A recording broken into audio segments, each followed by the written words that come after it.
우리 몸에는 다양한 지체들이 있는데요. 뭐 하나 빼놓을 수 없을 만큼 모든 지체가 다 중요하고 귀하지만 특별히 우리 눈이 가지고 있는 역할, 그리고 눈의 소중함, 살면서 계속 그렇게 느껴지기도 하고, 눈 관리를 정말 잘해야 되겠다 하는 생각도 종종 해봅니다. 우리가 늘상 아침에 눈을 뜨고 이렇게 모든 자연 만물을, 그리고 사랑하는 사람들을 언제나 당연한 듯 바라보니까 감사할 줄 모르지요. 진짜 눈이 어두워지고 문제가 생기거나 아예 처음부터 눈을 뜨지 못한 채 맹인으로 살아가는 사람들에게 있어서 이게 눈을 뜨고 무언가를 살피고 볼 수 있는 복은 아마 그들이 생각하는 기준으로는 최고의 복이라고도 생각할 거예요.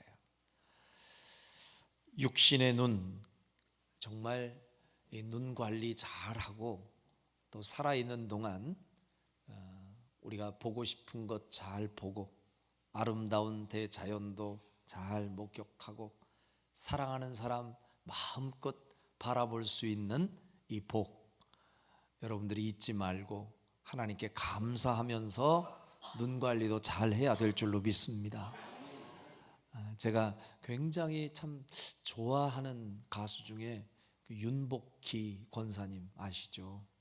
참 신앙도 너무 좋으시고 정말 귀한 분이신데 얼마 전에 그 뉴스에 보니까 눈 한쪽이 이미 실명이 됐고 한쪽 눈은 거의 또 잘 안 보이는 상황까지 그렇게 됐는가 봐요.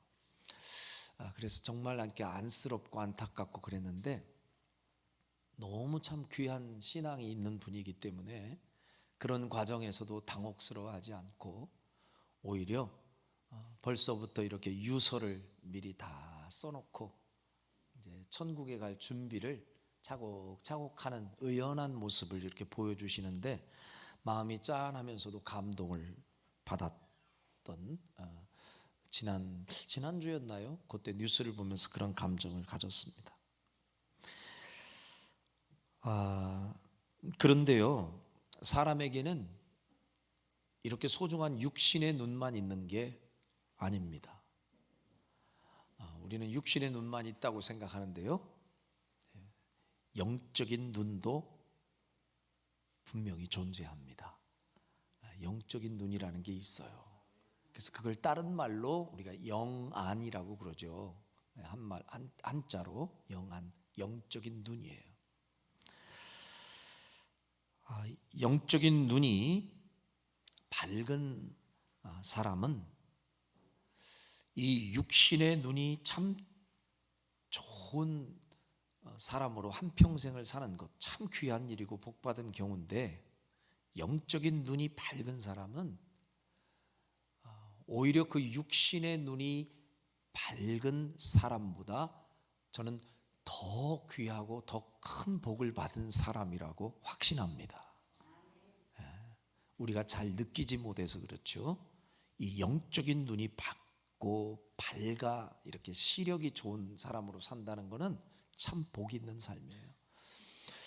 수원에 제가 참 존경하고 또 늘 배우고 싶은 목사님 중에 한 분이 어린 시절에는 이렇게 눈을 뭐 크게 문제 없이 그렇게 사셨는데 청년 때 갑자기 눈이 보이지 않게 되어서 갑작스럽게 중간에 맹인이 되어버리신 거예요. 그래서 뭐 이런 점자나 이런 것도 전혀 모르고 배울 어떤 상황도 아니었고, 그런 상황에서 전혀 보이지 않는 그 상황에서 이제 사모님을 이렇게 만나서 신학 공부도 하고 뒤늦게 그렇게 신학을 해서요 목회를 하시는데, 그러니까 맹인들을 대상으로 해서 목회하시는 게 아니라 그냥 일반 목회를 하세요. 근데 분명히 전혀 보이지 않고 우리가 그렇게 아름답게 모든 것들을 살피고 보고 느끼고 하는 것을 전혀 못 하시거든요. 그런데 그 목사님은 육신의 눈은 어두워서 보지 못하지만 영적인 눈이 누구보다도 밝은 분이구나 하는 것을 제가 만날 때마다 느끼거든요.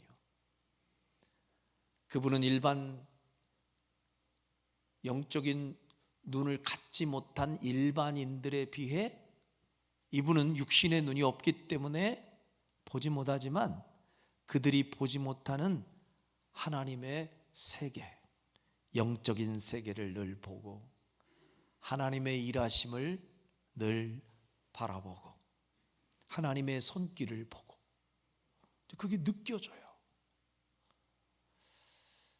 참 그래서 그분을 뵐 때마다 처음에는 좀 안쓰럽게 바라보다가 거꾸로 오히려 도전을 받으면서 야, 육신의 눈은 없어도 영적인 눈이 밝은 참 이 귀한 목사님이 다른 사람들의 눈에 보일 때는 불행하게 보일지 모르지만 영적인 관점에서 보면 참 복이 있는 분이구나 하는 것을 깨닫곤 했습니다. 육신의 눈도 우리가 끝까지 하나님이 주신 지체이니까 잘 관리하면서 사는 것도 참 지혜로운 삶이고 한평생 눈에 이상 없이 잘 보고 잘 살피다가 그렇게 천국 가는 건 큰 복 중에 큰 복인 것 저도 확실히 인정하는데요. 그래서 하나님이 주신 이 눈을 어쨌든 건강할 때도 잘 관리하고 잘 보존하는 것도 참 귀한 일이라고 저는 생각을 해요. 그래서 우리 요즘 젊은 아이들, 자녀들이 막 건강할 때는 별로 그 소중함을 모르거든요. 저도 옛날에는 눈이 굉장히 좋았거든요. 시력이 너무 좋아가지고 신체 검사하면 막 간호사들이 막 깜짝 놀래요. 그래서 그거 잘못 보신 거 아니냐고 그러는데 막 다 외워서 하는 줄 아는데 다 보였거든요, 정말. 근데 한순간에 눈이 딱 한쪽이 대상포진이 오면서 각막에 손상이 오고 한쪽이 흐릿흐릿하게 보이기 시작하는데 야, 예전에 눈 좋을 때 아니 안경 쓰신 분들은 안경 벗으면 어떤 느낌일까? 이거 되게 궁금했었거든요. 쓸데없는 궁금증을 가졌더라고. 그리고 나니까 눈이 얼마나 소중한지를 더 알게 되더라고요. 그래서 이게 젊은 아이들 그렇게 이제 자녀들을 볼 때는 얘네들이 소중할 때는 그거 뭐 별로 모르거든요. 근데 막 스마트폰 매일 그렇게 꿰고 차고 있으면요, 이게 눈이 갑작스럽게 더 안 좋아질 수 있는 환경이라고 계속 지금 지적을 하는데도 이제 아이들은 아직까지는 실감을 좀 못하죠. 근데 하여간에 우리가 건강할 때 눈 관리 잘하고 눈도 이렇게 오래도록 잘 사용할 수 있도록 보존 잘하는 것도 참 좋은 지혜라고 생각을 해요. 그래서 예전에는 뭐 신경 안 썼다가 눈이 좀 안 좋아지니까요, 제 눈을 관리하기 위해서 어느 순간부터 안 먹던 뭐 지아잔틴인가 뭔가 뭐 루테인 뭐 옛날에 생각도 안 했어요. 비타민 A 눈에 좋다는 게 뭘까 막 그래가지고 그거 막 다 주워 먹고 있어요. 이제는 또 열심히 주워 먹고 또 어느 날 병원에 갔더니 그 안구 건조증이라고 하는 게 있더라고요.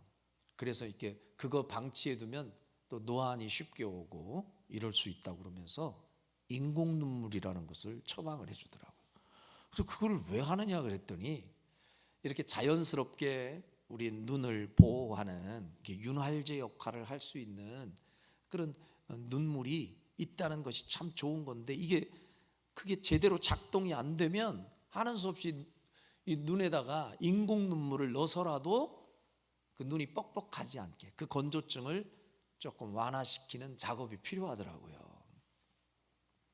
그래서 항상 저는 이제 인공 눈물을 가지고 다니면서 필요에 따라 인공 눈물을 넣어서 이제 인위적으로 그 건조증을 조금 완화시키려고 애를 쓰고 있습니다. 이게 이제 어쨌든 육신의 눈을 관리하는 최선의 방책이에요. 근데 이제 제가 또 그런 생각을 해본 거예요. 사람에게는 이 육신의 눈만 있는 게 아니라 영적인 눈이 있다고 지금 성경에도 얘기하고, 그 영적인 눈이 밝은 사람이 있고 어두운 사람이 있고, 아예 영적인 세계를 볼 수도 없고 보이지도 않는 사람도 많은데, 우리 예수 믿는 사람들에게 주신 이 영적인 눈을 우리는 어떻게 관리해야 맞을까? 육신의 눈을 잘 관리하기 위해서라도 넣는 이 인공 눈물의 역할이 뭘까? 제가 생각해 봤더니요, 어제 말씀 준비하다가 생각하니까 다른 게 없이, 뭐 그렇다고 우리가 인공 눈물 아무리 갖다 넣는다고 여러분 영안이 밝아지는 게 아니거든요. 그 인공 눈물에 해당되는 게 뭔가 그랬더니요, 저는 수시로 하나님 앞에 나아가 눈물의 기도를 쌓는 것이 바로 영적인 눈을 제대로 관리하는 아주 좋은 방법 중에 하나라고 그렇게 믿어지는데, 여러분들도 공감하시면 아멘. 영적인 눈이 밝아지기 위해서 여러분 영적인 눈이 건조증이 오지 않도록 유지하려면 기도의 눈물을 쌓아야 되고, 눈물의 기도만큼 좋은 게 없더라고요. 제가 보니까 눈물의 기도를 쌓으면 여러분의 영안이 밝아지고 영적인 눈이 건강해지는 줄로 믿습니다. 또 하나는요, 지아잔틴, 루테인 이런 비타민도 아주 우리 육신의 눈에 건강 관리하는 데 도움이 된다 치면, 우리 영적인 눈을 관리하고 영향을 주는 가장 좋은 비타민이 뭘까? 누가 뭐래도 신약과 구약인 줄로 믿습니다. 아멘이십니까? 하나님의 말씀만큼 좋은 비타민이 없어요. 이 비타민, 하나님의 말씀을 잘 섭취하고 끊임없이 잘 듣고 읽고 지키는 자에게 하나님이 영적인 눈을 밝게 해 주시는 줄로 믿습니다. 여러분, 육신의 눈보다 영적인 눈이 얼마나 더 소중하고 얼마나 더 중요한지는 우리가 성경을 보다 보면, 또 신앙생활 하다 보면 아주 절실하게 느끼곤 합니다. 저는 청년 시절에 예수님을 믿는다고는 하지만 내 나름대로 신앙생활을 열심히 한다고 자부했지만, 어느 순간 보았더니요, 영적인 눈은 캄캄하고 맨 육신의 눈만 뜨고 세상을 살피고 주변을 살피고, 제가 그랬더라고요. 그것도 결혼할 시즌쯤 되었을 때, 청년의 때에 뭐 마음속에는 한편에서는 정말 내가 믿음 안에서 하나님이 정해주시는 그런 배우자를 만나야 될 텐데 하고 기도는 하면서도, 솔직히 표현하면 제 마음속에 제가 그리는 이상형의 여자, 배우자를 육신의 눈만 뜨고 그 조건으로 찾는 거예요. 첫 번째 조건, 이쁜 여자. 이쁜 여자를 만났으면 좋겠다. 그리고 여성스러운 여자. 그래서 왜 그런 거 있잖아요, 애교도 잘 부리고. 남자들이 쓸데없는 로망이 있어요. 그래서 어떤 때 보면 그냥 같은 표현도 이렇게 그냥 진솔하게 이렇게 툭툭 얘기하면 되는 거를 어머 자기야 막 이런 거 있잖아요. 막 콧소리 넣어가지고, 그리고 별것도 아닌 거 가지고 어머나 깜짝이야 막 이런 거, 막 닭살 돋고. 그런데도 근데 남자들이 왜 그래 그런 걸, 그러면서도 다 넘어가. 또 남자들이 청년 때 저도 보니까 제 나름대로 그런 왜 그런 거 있잖아요, 이렇게 신비로운 사람, 맨날 이슬만 먹고 그렇게 자란 사람처럼 그래서 막 여성스럽고 말도 그냥 예쁘게 그냥 막 그렇게 하고, 뭐 어떻게 지나가는 벌레 보면 어머나 무서워라 막 이러는 거, 그런 거를 왜 그런 걸 좋아했나 몰라요. 그리고 그냥 무조건 이뻤으면 좋겠다. 이게 다 첫 번째든 마지막이든 다 이 육신의 눈으로 그걸 막 살피는 거예요. 그래서 캠퍼스를 돌아다니면서 어디서 예쁜 아가씨만 보이면 어머, 저 혹시 하나님께서 나한테 보내주시는 사람 아니야? 막 이런 쓸데없는 생각하고 제가 그랬다는 거 아니에요. 근데 어느 날 하나님이 참 보다 너무 딱했나 봐요. 어느 순간에 제가 참 이제 존경했던 그 교수님 중에 한 분이 이제 정동섭 교수님이라고 아주 침례신학대학교에서 유명한 분이셨어요. 가정사역이나 심리 상담을 참 잘해주셨던 교수님인데 어느 날 강의를 하는데요. 강의를 하시는데 몇 명 되지 않았어요. 평범하게 강의를 하는데 이야, 그때 저는 하나님의 음성으로 이제 들었던 거예요. 이분이 무슨 강의를 하시다가 뭐라고 하느냐면 아주 그냥 적나라하게 얘기를 하시는 거예요. 요즘 사람들이 말이에요, 아주 자기 주제 파악을 못하는 인간들이 아주 그냥 세고 셌다는 거예요. 그러면서 자기 분수도 알지 못하는 주제에 말이에요, 자기 주제 파악도 못하는 주제에 항상 무슨 여자로 치면 백마탄 왕자만 만나기를 원한대. 남자들은 아주 주제 파악도 못하고 자기들이 무슨 백설공주 만나려고 아주 환장을 하는데 지가 왕자다워야 좋은 사람을 만나지, 지 주제는 안 되면서 엉뚱하게 그런 상상 속에서 그 기가 막히게 완벽한 사람, 막 이쁜 사람, 이런 사람만 찾고 있는 그런 소빈 남자들이 여기도 있을 거라고 하는데 아주 막 내가 뜨끔한 거예요. 아니 누가 일렀나 싶을 정도로. 그러면서 이야기를 이어가시는데 대부분의 사람들이 그런다는 거예요. 그러면서 현실적이지 못하고 너무 그 상상 속에서 그런 그 희한한 꿈만, 그렇게 허망한 꿈만 꾼다는 거예요. 그러면서 제발 현실에 저 자신의 모습을 좀 봐라. 그러면서 딱 뒤에 하는 말이, 여러분 진짜 소중하고 가치 있는 사람은 의외로 먼 데 있지 않습니다. 가장 나와 가까운 데에 정말 소중하고 보배로운 사람들이 있는데도 그걸 우리가 늘 당연시 여기면서 우습게 여기고 지나가다가 그 소중한 사람을 놓친다는 거예요. 그러면서 저희들을 보고 하는 말이 가까운 데서 찾아봐, 먼 데 찾지 말고, 이러는데요. 그때 가장 저하고 가까운 사람 쪽에 있었던 사람이 영순이었거든요. 근데 저한테는 한 6년 동안 같이 학교를 같이 이렇게 다녔던 아주 친한 후배였어요. 저는 우리 영순 씨를 자매라고 생각하지 않았어요. 그냥 형제라고 불렀어요. 제가 아주 성격이 얼마나 소탈한지. 그리고 막 거칠해하고 뭐 포장하고 이런 거 잘 못해요. 그리고 벌레 있으면 같이 잡아요. 우리는 별로 안 놀래. 그리고 어머 자기야 이런 거 못해요. 막 체질적으로. 그래서 막 그렇게 표현하는 사람을 왜 저래 저 사람, 막 이런 스타일이거든요. 우리 집사람이. 그러니까 저하고는 안 맞아요. 제가 상상했던 사람이 아니야. 그러니까 항상 하면 그렇게 소탈하게 저하고 얘기하고 뭐 그냥 그런 사람이었거든요. 근데 그 교수가 가까운 데서 보라고 막 이러는데 가까운 데서 아무리 찾아봐야 영순이밖에 안 보이는데, 그때부터 하나님이 저에게 제가 꼭 봐야 할 영적인 관점에서 사람을 볼 수 있도록 눈을 열어주신 것 같아요. 그 전에는 희한하게 내가 진짜 우리 집사람한테 너무 미안한 게, 같이 가다가 어디서 이제 저 아주 예쁘장한 아가씨가 저기 가잖아요. 그러면 야 영순아 쟤 좀 봐봐, 저 괜찮지 않냐? 어때? 나 저 사람한테 한번 가서 얘기 좀 해볼까? 아우 전도사님 좀 제발 정신 좀 차리세요. 이랬던 여인이 내 아내가 됐다는 거 아니야 지금. 근데 가만히 보니까요, 가만히 이제 곱씹어서 한번 생각을 했어요.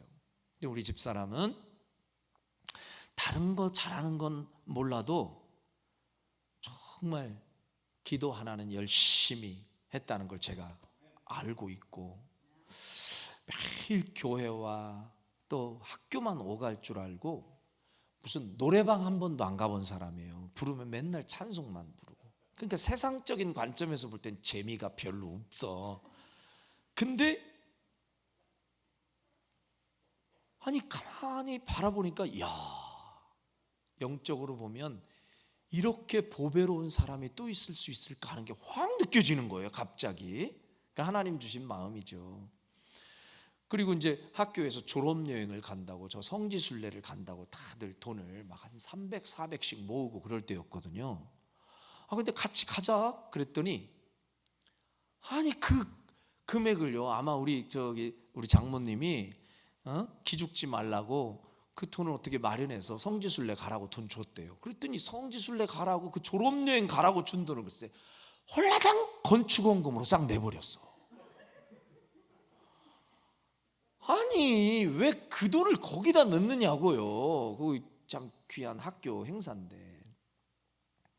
근데 그렇게 외골수적으로 하나님만 바라보던 그 여인, 그때 하나님이 그걸 받으시고 하나님이 너무 이쁘니까 저 같은 사람을 만나게 해주신 거 아닐까. 아직도 착각을 하고 있지만, 근데 참 귀하다. 지나놓고 생각해 보니 내가 그동안 보지 못했던 거를 하나님이 보게 하시고 가장 가까운 곳에 정말 소중하고 보배로운 사람들이 여러분 주변에도 있을 수 있거든요. 근데 자꾸 육신의 눈으로만 사람을 살피면 다 그 사람의 흠이 보이고 그 사람 질책할 것만 보이고 뭐 그럴 수 있는데, 영적인 눈을 뜨고 보면 의외로 정말 소중하고 가치 있는 사람이 여러분 주변에 가득하다는 것을 믿으시길 바랍니다. 오늘 그 본문의 말씀은요, 이 시편을 기록한 기자가 누구보다도 아주 특별한 영적인 눈, 영안을 가졌던 사람이다라는 것을 우리가 알 수가 있습니다. 여러분, 육신의 눈을 가진 사람과 영적인 눈을 가진 사람의 차이가 뭐냐면 똑같은 환경을 보는데도 고백하는 내용이 달라요. 고백하는 내용이 달라요. 자, 이 시편 121편을 쓴 시편 기자가 1절에서 가장 먼저 언급하는 단어는 산이에요. 산. 한번 볼게요. 1절 같이 시작. 내가 산을 향하여 눈을 들리라. 나의 도움이 어디서 올까? 자, 지금 이 사람은 일단 육신의 눈을 뜨면서 뭘 봤어요? 가장 먼저 산이 보였어요. 산. 근데 그 산을 보면서 그 다음 말이 이어가는 것이 좀 맥락이 맞지를 않아요. 이 말이 앞뒤가. 아니, 산을 향하여 눈을 들어서 산을 봤으면 그 산에 대한 평가가 나와야 될 거 아니에요. 산에 대한 내 느낌을 얘기해야 될 거 아니에요. 일반적으로는 육신의 눈을 가지고서 산을 보는 사람은 그 멋있고 웅장하고 장엄한 산의 광경을 바라보면 우와, 대단하다. 산이 엄청 크네, 엄청 작네, 진짜 화려하네, 산림이 풍성하네, 야, 나 이런 산 본 적이 없네, 이렇게 귀한 산에는 나 혼자 보긴 아깝네, 내가 소중한 사람 빨리 데려와서 다시 봐야겠네. 여기까지가 어디냐? 육신의 눈으로 본 산에 대한 그냥 자기가 느낄 수 있는 그 느낌을 표현하는 내용들이에요. 그런데 일반적으로는 그런 이야기가 나와야 맞는데, 산을 향하여 눈을 들어놓고 그 산을 보면서 뜬금없이 나의 도움이 어디서 올까? 이 맥락이 맞지 않는 이야기를 꺼낸단 말이에요. 도대체 왜 그랬을까? 여러분, 뜬금없이 이 표현하는 맥락이 안 맞는 반응 같은 이 단어가 왜 표현됐을까? 그거는요, 2절의 내용을 보면 그 시인의 마음을 이해할 수 있습니다. 자, 2절 같이 시작. 나의 도움은 천지를 지으신 여호와에게서로다. 할렐루야. 아니, 그냥 육신의 눈으로 산 하나만 보면 산 하나 본 거에 대한 그냥 감상을, 자기의 느낌을 그냥 표현하면 끝이란 말이에요. 일반적인 사람들은, 육신의 눈만 가지고 사는 사람은 산 보면 산에 대한 평가, 바다를 보면 바다에 대한 평가만 하고 끝나는 거예요. 근데 영적인 눈을 가진 사람은 그 어마어마하고 웅장하고 아름다운 산, 그 산만 보이질 않아요. 영적인 눈을 가지고 사는 사람은, 영의 눈이 밝은 사람은 그 엄청나고 대단한 산이 있다면 그 엄청나고 대단한 산이 어떻게 그냥 생겼겠냐고요. 어떻게 우연히 생겼겠느냐고요. 분명히 누군가가 그것을 만들었을 것이고, 이 기가 막히고 웅장한 이 어마어마한 산을 만드신 분이 있다면 그 엄청난 위대하시고 능력 있고 전능하신 하나님이 그 어마어마한 산을 만드셨을 텐데, 내 인생의 진짜 도움은 어디서 올까? 저 기가 막힌 산을 말씀 한마디로, 이 천지를 말씀 한마디로 만드신 그 위대하시고 전능하신 하나님에게서 나는 도움을 받는 존재로다. 할렐루야. 얼마나 대단한 사람이냐고요.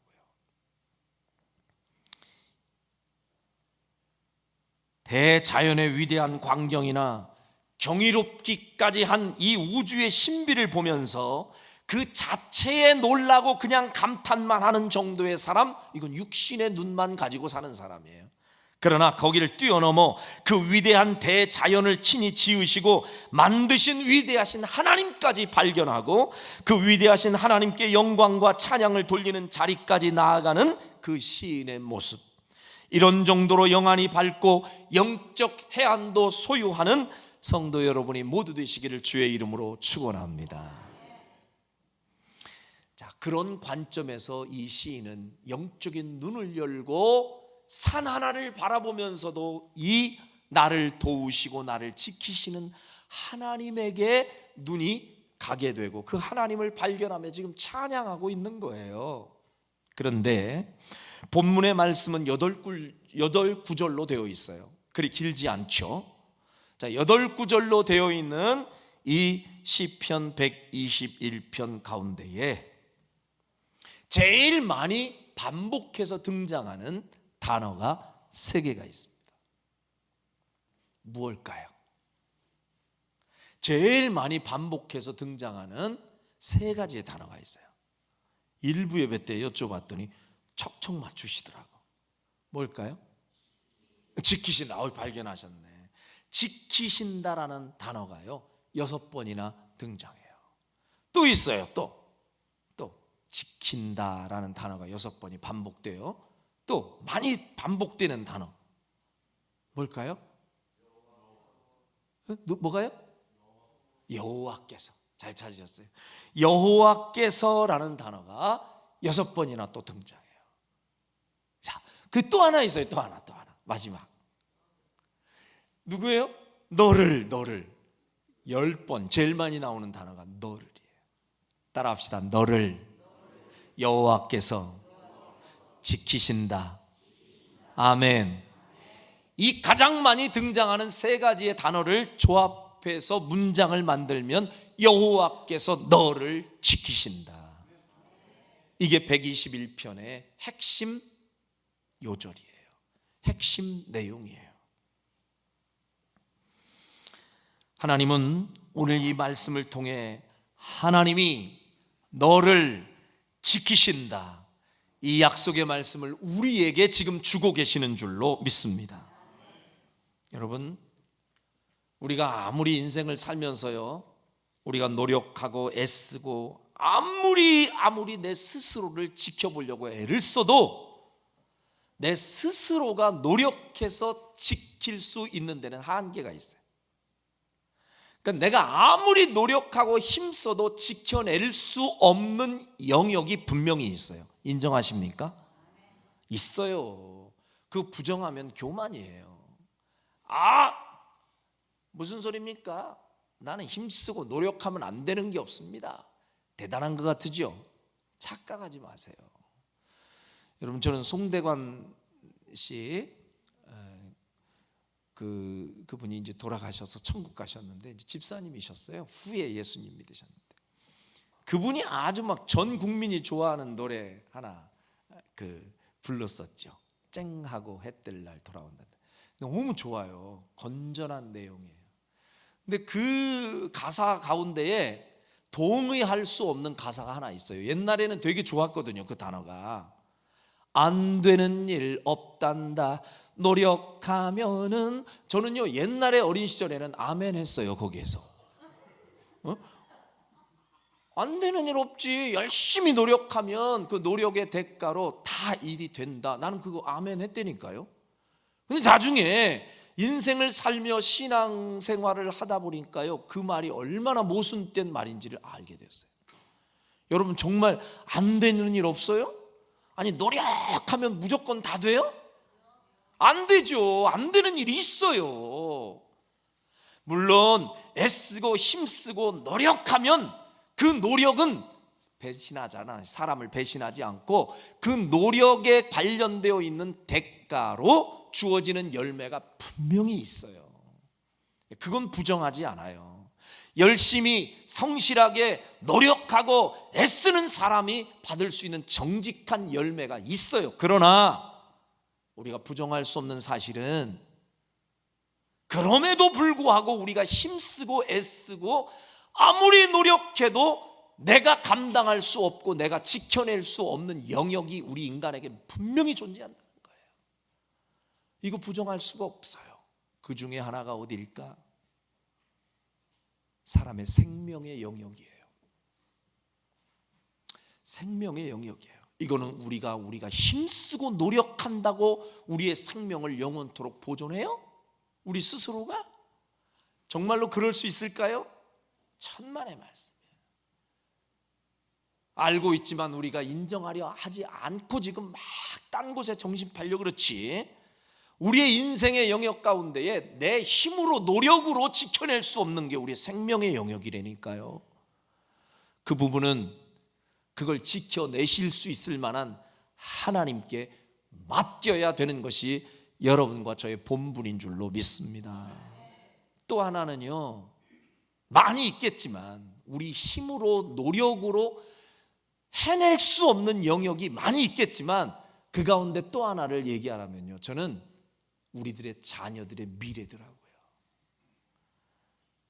저는 이 세상에서 하나님 같은 마음으로 내 새끼, 내 자녀를 지켜주고 싶고 책임져 주고 싶고 끝까지 도와주고 싶고 이런 마음을 가진 부모의 존재, 하나님 같은 마음이거든요.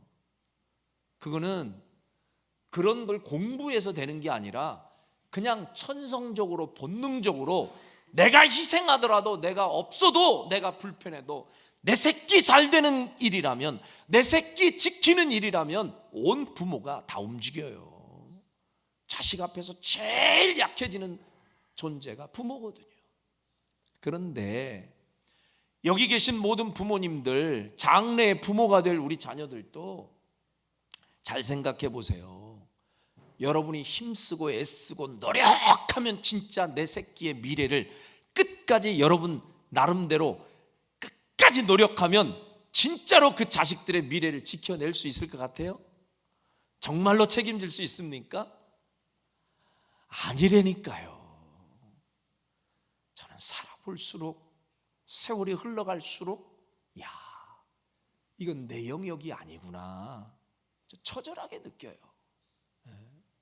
그저 우리의 부모는 하나님이 잠시 잠깐 그 하나님의 것, 하나님의 소유인 내 자녀들마저도 우리에게 청지기로 잠깐 맡겨주신 거예요. 그래서 옆에서 돕고 관리하는 책임이지, 내가 마치 하나님의 영역이 되어서 내가 내 새끼 내 마음대로 다 지켜줄 것 같이 그렇게 호언장담하면서 내 새끼의 미래까지 싹 만들어줄 것처럼 큰 소리 치지만 웃기는 소리 하지 마시라고요.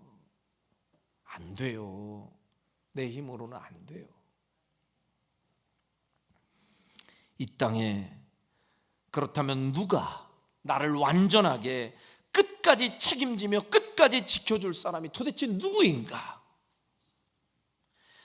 아무리 생각해도 우리의 인생을 끝까지 완전하게 지킬 수 있는 분은 오직 하나님 한 분 외에는 없다고 믿습니다. 저희 어머니가요, 6남매 낳으시고 우리 아버님도 계시지만 그 자식들은 생명같이 여기셨던 분들인데, 그중에 저도 자라면서 정말로 극진한 사랑을 받았어요.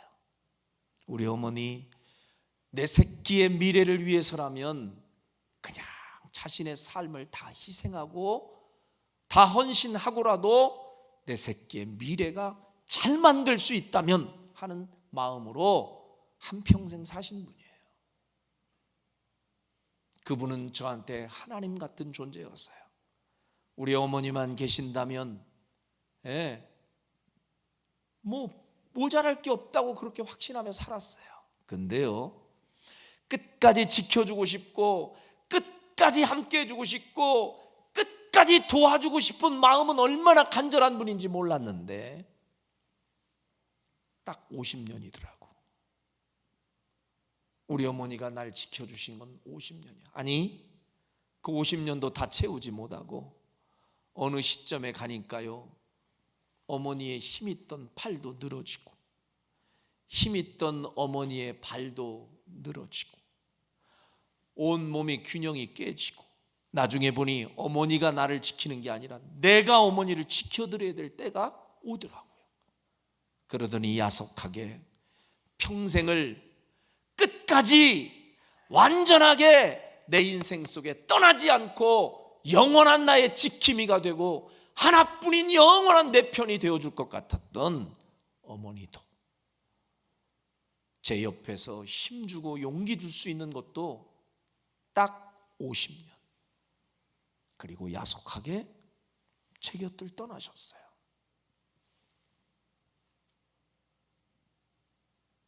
그거는 부정할 수 없는 사실이에요. 지금 여러분이나 저나 똑같아요. 그 원리를 벗어날 수 있는 사람이 없어요.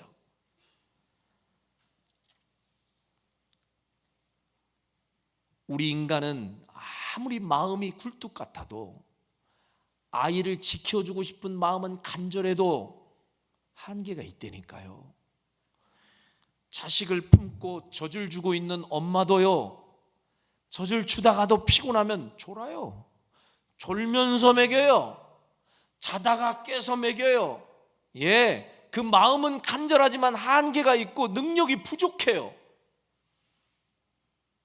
근데 우리 하나님은 달라요. 하나님은 우리를 지키시는데 오늘 말씀해 보니까 어느 정도로 우리를 지켜주실 수 있는 분이시냐. 자, 보세요. 2절 말씀, 아까 우리가 한번 읽었던 말씀부터 다시 또 볼게요. 시작. 나의 도움은 천지를 지으신 여호와에게서로다. 진짜 내 인생 속에 완전한 도움이 되실 수 있는 분은 이 정도의 하나님, 천지를 지으신 여호와에게서로다.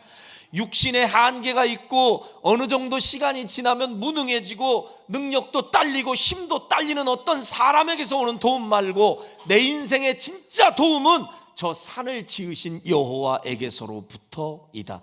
이 믿음 가지고 출발합니다. 3절, 그 하나님은 이렇게 우리를 지키신다는 거예요. 시작. 여호와께서 너를 실족하지 아니하게 하시며 너를 지키시는 이가 졸지 아니하시리로다. 믿으십니까? 하나님은 어떻게 우리를 지켜주시는가? 졸지도 아니하시고 주무시지도 아니하시는 하나님이신 줄로 믿습니다. 4절 말씀 보니 이렇게 이스라엘을 지키시는 분은 졸지도 않고 주무시지도 않는데요, 그 얘기는 뭐예요? 한순간도 실수도 없고 부족함도 없고 완전하게 완벽하게 우리를 지키실 수 있는 분, 하나님 외에는 없는 줄로 믿습니다.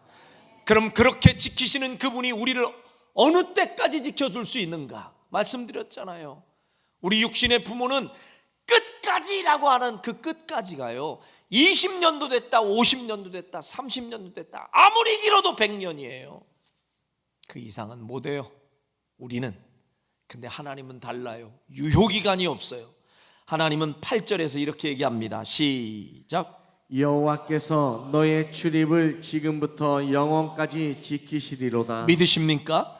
하나님은 지금부터 시작했다면 한 시즌만 도와주고 모르겠다, 나 힘 딸린다, 야 나중에 올게, 그런 거 없어요. 한 번 시작한 주님의 지키심은 영원까지 지속된다는 사실을 믿으시기를 바랍니다. 이런 우리의 보호자 하나님이 나를 지금도 지키고 계심을 의심하지 않고 영적인 눈을 열고 그 하나님이 나를 어떻게 도우시는지를 믿는 사람은 어떠한 환경 속에서도 불안해하지 않고 두려워하지 않고 떨지 않고 하나님이 주시는 진정한 안식과 평안을 누리게 될 줄로 믿습니다. 이 세상에서 자랑하는 권력과 힘은 길어봐야 100년입니다. 100년을 못 넘겨요. 이 세상에서 제일 힘센 사람도 몇 년 못 가더라고. 우리나라도 보니까 3년도 못 가. 요즘은 아주 그냥 3년도. 이게 세상에서 자랑하는 권력과 힘의 허상이에요. 허망하게 사라질 이 세상의 권력과 힘을 의지하며 눈치 보는 그런 째째한 인생 살지 말고 변함없이 실수 없이 끝까지 나를 지켜주시고 책임져 주시는 그 하나님만 꼭 붙들고 의지하며 사는 성도들이 되시기를 주의 이름으로 축원합니다. 문제는 영안의 눈이 밝지 않으면, 영안이 눈이 뜨여지지 않으면 지금도 나를 지켜주고 계시는 이 하나님의 도움의 손길이 안 보이는 게 문제라는 거예요. 이게 보여야 마음이 평안한데, 반대로 영안의 눈이 밝아지면 부지 중에도 나를 도우며 지키시는 하나님의 모습이 분명히 보이게 될 줄로 믿습니다. 저는 여러분의 영안의 눈이 밝아지기를 원합니다. 열왕기하 6장으로 한번 가보겠습니다. 열왕기하 6장 14절로부터 18절에 보면 아주 특별한 상황이 있어요. 자, 14절 같이 한번 읽어볼까요? 시작. 왕이 이에 말과 병거와 많은 군사를 보내매 그들이 밤에 가서 그 성읍을 에워쌌더라. 이게 무슨 소리냐? 당시에 이스라엘을 에워싸고 있는 주변 세력들이 많았어요. 그 가운데 아람이라는 나라가 있었는데, 아람 나라의 왕이 말과 병거와 많은 군사를 왜 누구에게 보냈는가? 엘리사라고 하는 하나님의 사람이 있었어요.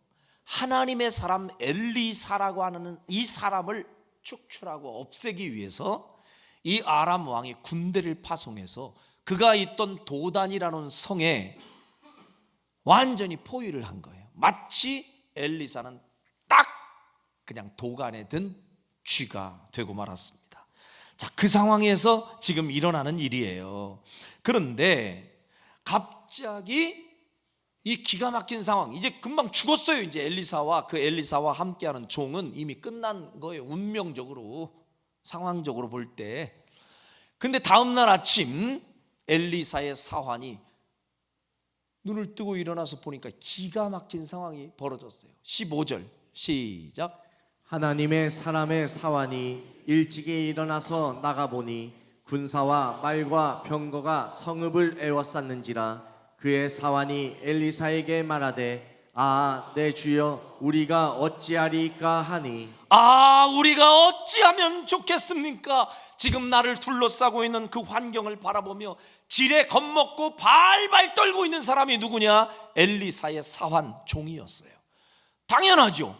뭘로 보니까? 육신의 눈으로만 보니까. 그게 정직한 고백이에요.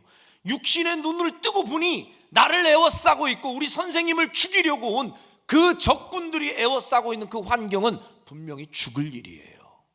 겁먹고 두렵고 벌벌 떨고 있는 이 엘리사의 사환의 고백. 주여 우리가 어찌하리까? 나 죽었습니다. 끝장났습니다.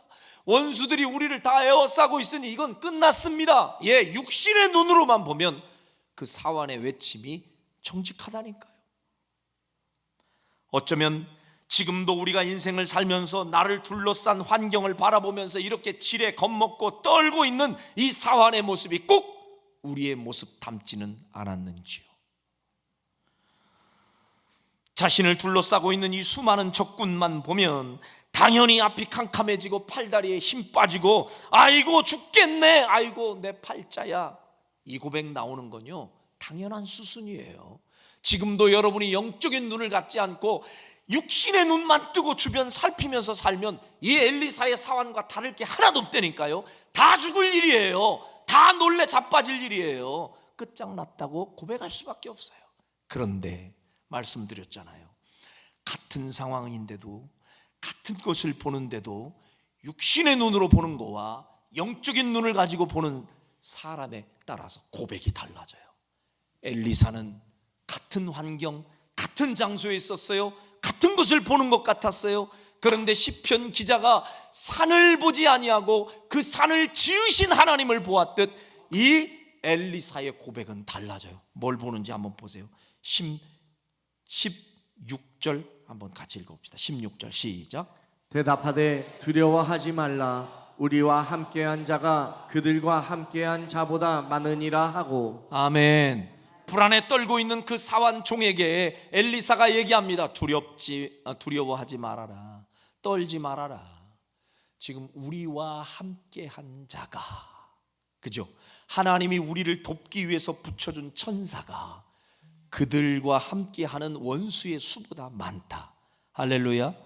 무슨 소리입니까? 엘리사의 눈에는 이게 보이는 거예요. 근데 엘리사의 사환에는 이게 안 보여요. 안 보이는 사람은 불안에 떨어. 그런데 영적으로 눈을 열어 하나님이 나를 돕고 계신다는 것이 믿어지고 보이는 사람들은 그 기막힌 상황 가운데서도 놀란 사람들을 진정시킬 수 있는 여유가 생기는 줄로 믿습니다. 그리고 17절에 이 엘리사가 기도를 합니다. 같이 시작. 기도하여 이르되 여호와여 원하건대 그의 눈을 열어서 보게 하옵소서 하니 여호와께서 그 청년의 눈을 여심해 그가 보니 불말과 불병거가 산에 가득하여 엘리사를 둘렀더라. 할렐루야. 엘리사의 기도를 잘 보세요. 하나님 원합니다. 이 사람의 눈을 열어 보게 하여 주옵소서. 엘리사의 사환이 맹인이 아니에요. 지금 아침에 일어나가지고 아람 군대가 에워싸고 있는 현실적인 상황을 봤다니까요. 그런데 엘리사는 기도하고 있어요. 하나님, 내 종의 눈을 열어 주옵소서. 어떤 눈을 얘기하는 거예요? 영적인 눈을 얘기하는 거예요. 하나님, 육신의 눈만 가지고 세상 살피는 자가 아니라 영적인 눈을 열게 하여 주옵소서 했더니 이 청년의 눈이 갑자기 하나님이 열어주시니까, 이게 바로 영적인 눈을 열어주시니까 그제서야 안 보이던 게 보여요. 안 보이던 게 안 느껴지던 게 느껴지고 보여요. 그 보여진 게 뭐예요? 하나님이 엘리사를 보호하시기 위해서 보내주셨던 불말과 불병거, 다른 말로 말하면 천군 천사를 동원해서 하나님은 하나님의 사람을 지금도 지켜주고 계시는 줄로 믿습니다. 근데 이거 육신의 눈으로는 절대로 안 보여요. 안 보여요. 그러나 하나님이 열어주시면, 영적인 눈을 뜨고 보면, 아하, 하나님이 날 내버려 두신 게 아니구나. 나를 이 환경 속에서 그냥 지레 겁먹고 쓰러지도록 내버려 두고 방치해 두시는 게 아니구나. 나를 이 환경의 늪에 빠지게 내버려 두시는 하나님이 아니구나. 내가 못 느껴서 그렇고 내가 안 보여서 그렇지, 내가 영적인 눈을 뜨고 보면 하나님은 지금도 천사를 동원하여 나를 지키고 계시는구나. 이 사실을 믿음으로 알고 고백할 수 있는 여러분이 되시기를 주의 이름으로 축원합니다. 18절에도 한번 보세요. 18절 시작. 아람 사람이 엘리사에게 내려오매 엘리사가 여호와께 기도하여 이르되 원하건대 저 무리의 눈을 어둡게 하옵소서 하매 엘리사의 말대로 그들의 눈을 어둡게 하신지라. 신기한 건 보이지 않던 엘리사의 사환의 눈을 열어주옵소서 하고 기도했더니 안 보이던 것이 보이도록 하나님이 도우셔서 영적인 세계가 보이고 하나님이 돕는 것이 보였는데, 나중에 반대로 보니까요, 저 원수들의, 적군들의 눈은 하나님 어둡게 하여 주옵소서. 그랬더니 그 눈이 어두워지니까 그들은 또 그들의 눈에 보이는 게 안 보여요. 우리가 신앙생활 할 때요, 분명히 존재하는 영적인 눈이 있다니까요.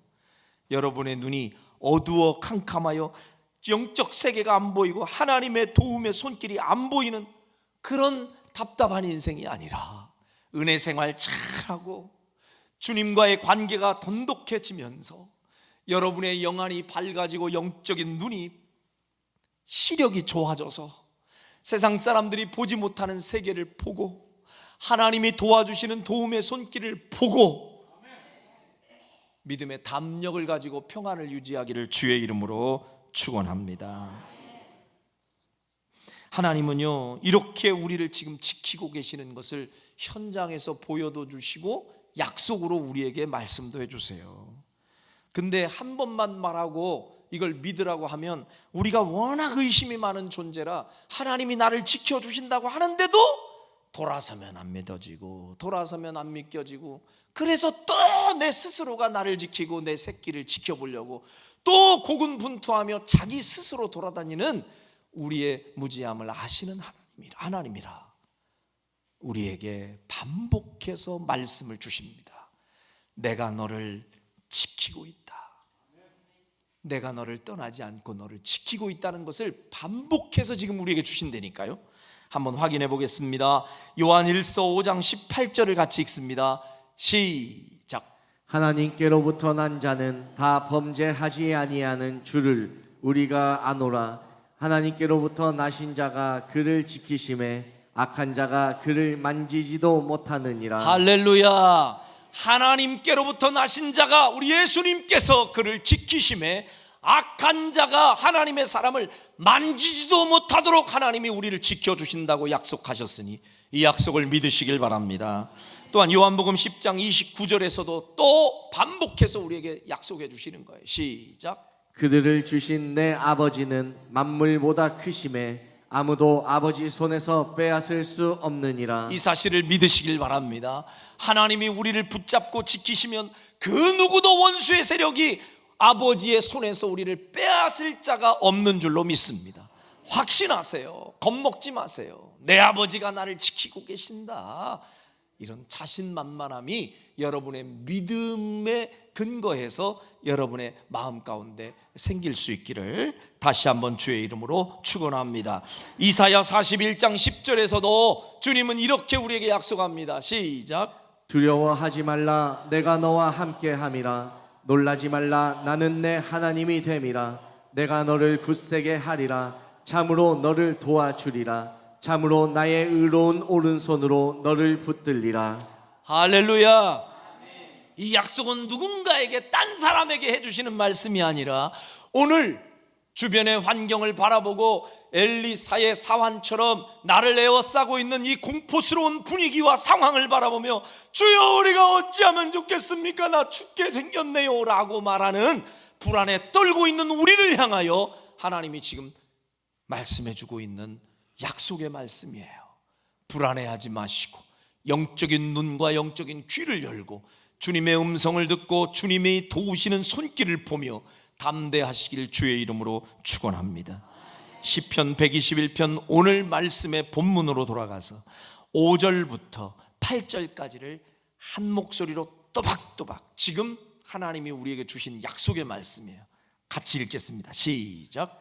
여호와는 너를 지키시는 이시라. 여호와께서 내 오른쪽에서 내 그늘이 되시나니 낮의 해가 너를 상하게 하지 아니하며 밤의 달도 너를 해치지 아니하리로다. 여호와께서 너를 지켜 모든 환난을 면하게 하시며 또 내 영혼을 지키시리로다. 여호와께서 너의 출입을 지금부터 영원까지 지키시리로다. 할렐루야. 하나님은 어제나 오늘이나 동일하신 하나님이신 줄로 믿습니다. 하나님의 사람 엘리사를 불말과 불병거로 에워싸고 철통같이 보호해 주셨던 그 어제의 하나님이 하나님의 자녀로 살고 있는 여러분과 저를 동일한 방법으로 보호하고 지키시는 오늘의 하나님이신 줄로 믿습니다. 기도하겠습니다.